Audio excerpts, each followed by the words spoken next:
December 31st, I fell on a piece of ice at work and hurt my hip, and went to urgent care and all this good stuff.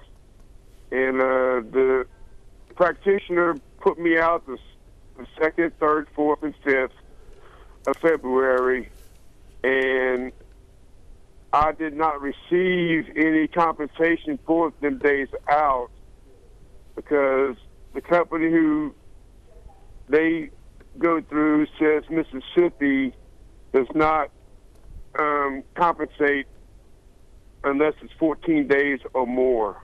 Okay. So, which caused me to lose like 15 hours of work, and it set me back. Bradley, it sounds like this is really kind of hurt the pocketbook, hasn't it? Yes. Yeah, I can hear it, brother.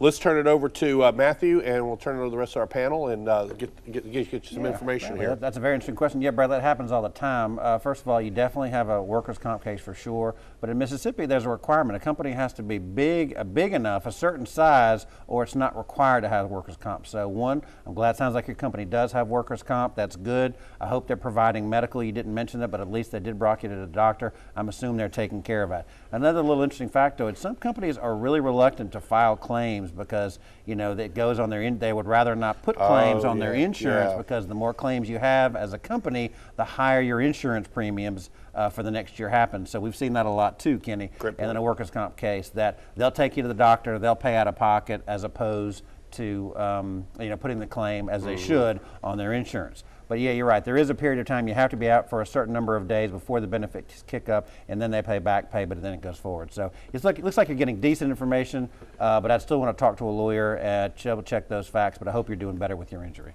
Caroline, your thoughts? As to the 14 days that he mentioned, and under Mississippi statutes, you actually have to miss 5 or more days to be entitled to payment for your time off work. Okay. He said he has missed from the 2nd to the 5th, so that's only about 3 days.